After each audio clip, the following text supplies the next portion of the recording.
Hey, it's Kevin. Thank you so much for coming by for the No BS social media chat. We release these videos on a Monday every week. And I realized that this video is going out on September 11th. And coming out of the floods in Texas, specifically Houston, and thinking back to 9/11, which was, well, pre-social media for the most part, it got me to thinking about times of tragedy. And one of the things I've always suggested to clients, and I don't know if I've ever talked about it with you, is well, on days that regard tragedy, on days when you want to jump on board because you know people are going to be paying attention, I always will make it a point of not doing a lot. In fact, I don't do a lot of social media any September 11th of any year. Now, sure, back when it was fresh in our minds, back when we were just coming out of September 11th, 2001, if social media had been as popular, I would have been off Facebook for days.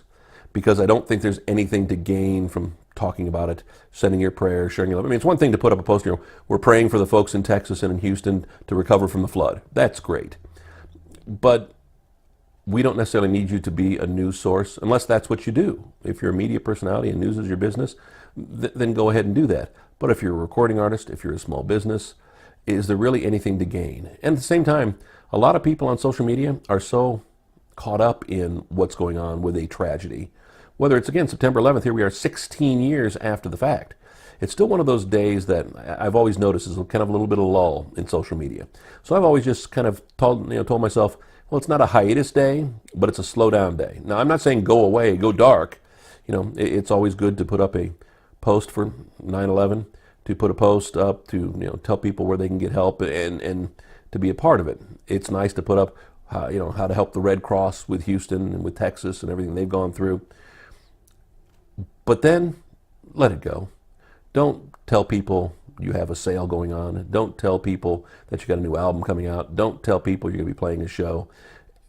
Don't sell on a day like this. Don't sell coming out of tragedy. I know what you're saying. I can't afford to have any downtime.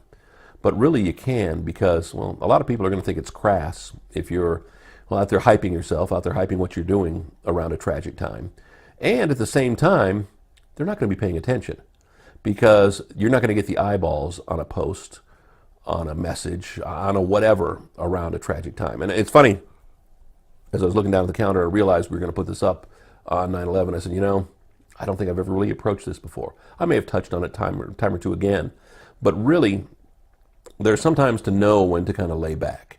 It's almost like if you have a particular schedule where you try to get up and post 3 times a day on Facebook or 10 times a day on Twitter, or at least once or twice a day on Instagram, whatever your schedule is, whatever your rhythm is, it's almost kind of okay to pull back a little bit.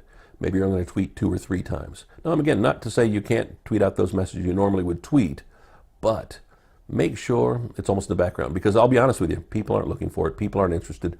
People just don't care. And I know it's tough to hear sometimes that people don't care what you have to say. And I don't care if you're the biggest business or the biggest star in the world. It doesn't matter if you're Coca-Cola or Taylor Swift.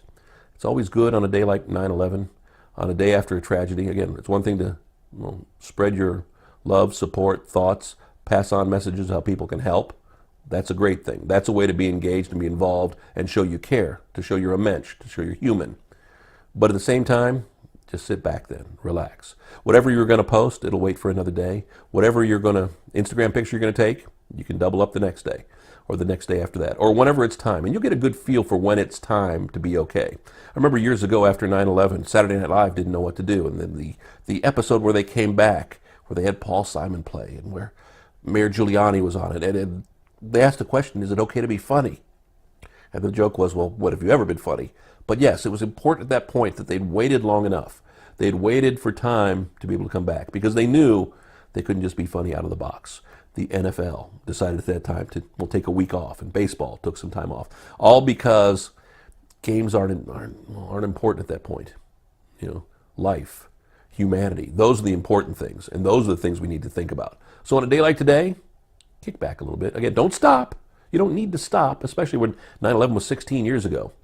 Be reverent, be thoughtful, but just kind of lay back and then go at it again tomorrow. And again, when, heaven forbid, hurricanes, tornadoes, floods, whenever those kind of things hit, no matter where it's at, if you have a fan base that may be around there, think about them and not for yourself for a change. Back next week, another No BS social media chat. Kevin Mason, that's me. phone number, email address coming up here at the end. NoBSSocial.com, the website where you can find all of these episodes. I don't even know what number we're up to.